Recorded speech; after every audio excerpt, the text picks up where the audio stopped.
I am Vaishali Nahar. Today I am going to start chapter number 2 of class 8 NCERT Linear Equation in One Variable. चलिए तो हम पहले देखते हैं chapter का मीनिंग क्या है. Linear equation in one variable. Introduction. Linear equation in one variable. सबसे पहले हम देखेंगे कि इस जो चैप्टर का नेम है उससे आप क्या समझते हैं. ठीक है. Then we will start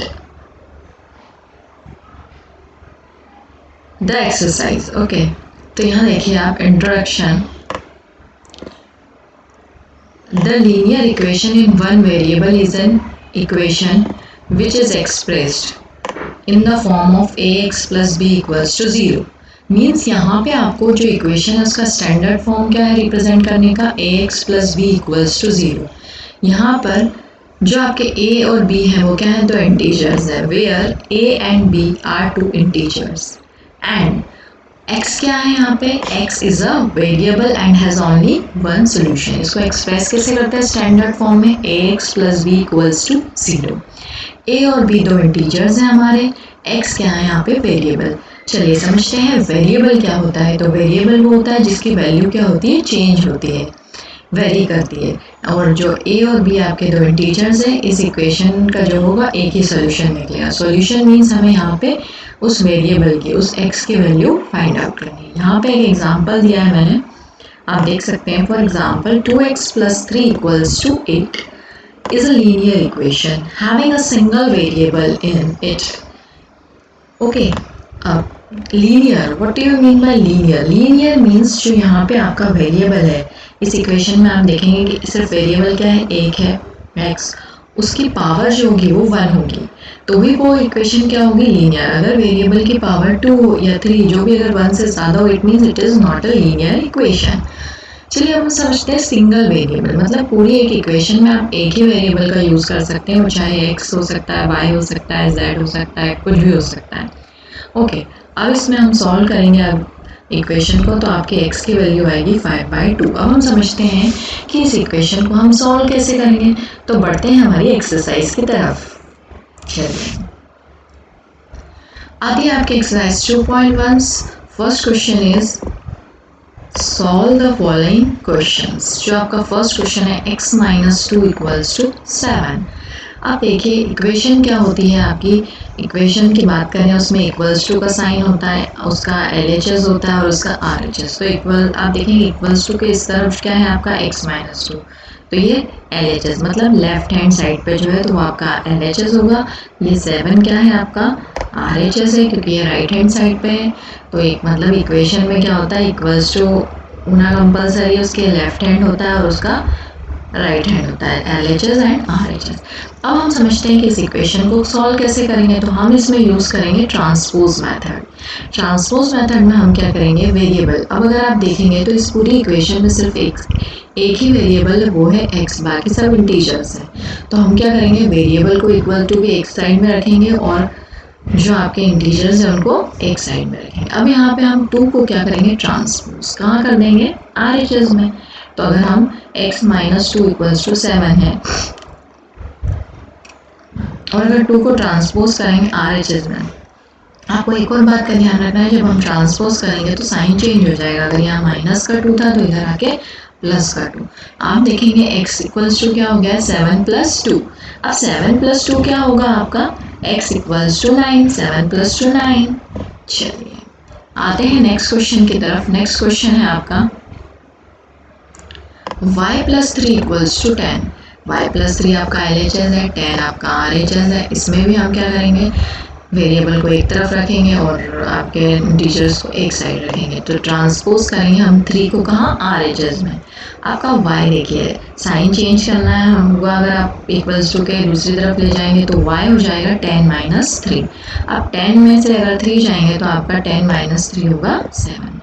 this is the required solution. बढ़ते हैं नेक्स्ट क्वेश्चन की तरफ. नेक्स्ट है आपका 6, ये आपका LHS है, इक्वल्स टू के जो राइट हैंड में है z प्लस 2, ये आपका RHS है. अब हम इसमें ट्रांसपोज करेंगे 2 को कहाँ पे ले जाएंगे, लेफ्ट हैंड साइड में. यहाँ प्लस का 2 था, जब उस तरफ जाएगा इक्वल टू के तो माइनस का 2. तो 6 माइनस 2 इक्वल्स टू z. अगर 6 माइनस 2 करेंगे तो आपका आंसर आएगा 4. तो ये हो जाएगा z इक्वल्स टू 4. चलिए बढ़ते हैं नेक्स्ट क्वेश्चन की तरफ। नेक्स्ट क्वेश्चन देखिए आप, यहाँ पे है आपका 3/7 प्लस एक्स, ये आपका LHS है, और 17/7 ये आपका RHS है। अब इसमें हम ट्रांसपोज करेंगे 3/7 को RHS में। यहाँ प्लस का था तो इधर आके ये हो जाएगा माइनस का, 17/7 माइनस 3/7। दोनों के डिनोमिनेटर में 7 है तो आपका LCM आ गया 7, और ऊपर डायरेक्ट 17 माइनस 3 करेंगे तो आपका आ जाएगा 14। अब 7 की टेबल में 14 आता है 2 टाइम्स तो कैंसिल आउट हो जाएगा, 7 2 ज़ा 14, x की वैल्यू आ गई 2। बढ़ते हैं नेक्स्ट क्वेश्चन की तरफ। यहाँ देखिए 6x, ये आपका क्या है LHS, 12 क्या है RHS। अब आप देखिए जैसे प्लस होता था तो नेक्स्ट तरफ आके माइनस, माइनस होता था तो इक्वल्स टू किस तरफ आके प्लस। ऐसे ही अगर यहाँ इनटू में है तो जब इक्वल्स टू किस तरफ आएगा तो डिवाइड में बदल जाएगा, तो 12/6। तो 12 6 की टेबल में 12 2 टाइम्स आता है, कैंसिल आउट करके वैल्यू आ गई x इक्वल्स टू 2। आते हैं नेक्स्ट क्वेश्चन, 6 क्वेश्चन की तरफ। t/5 आपका LHS है, 10 आपका RHS है। जैसे कि यहाँ ये डिवाइड में है तो इक्वल्स टू के उस तरफ जाके मल्टीप्लाई में हो जाएगा, 10 × 5 तो 10 5 ज़ा 50, t की वैल्यू आ गई 50। आते हैं हम नेक्स्ट क्वेश्चन की तरफ। यहाँ देखिए ये है 2x/3, ये आपका LHS है और ये आपका RHS है। अब 2x/3 तो बाई 3 यहाँ डिवाइड में था तो इधर आके मल्टीप्लाई में हो जाएगा, 18 3 ज़ा 54 होता है। ये 2x आपका एज इट इज़ चल रहा है। अब 2 मल्टीप्लाई में था तो यहाँ आके इस तरफ आके 54/2 हो गया। अब जब 54 को 2 से डिवाइड करते हैं तो आ जाएगा 27। ओके चलिए बढ़ते हैं नेक्स्ट क्वेश्चन की तरफ। आता है आपका क्वेश्चन नंबर 8, 1.6 ये आपका LHS है, y/1.5 ये आपका RH, ये 1.6 आपका LHS है, y/1.5 आपका RHS है और 1.6 आपका LHS है। यहाँ 1.5 मल्टीप्लाई में डिवाइड में था तो अगर हम इस तरफ ले जाएंगे इक्वल्स टू के तो ये मल्टीप्लाई हो जाएगा, 1.6 × 1.5। आप इनको मल्टीप्लाई करेंगे तो आपका आंसर आएगा 2.4।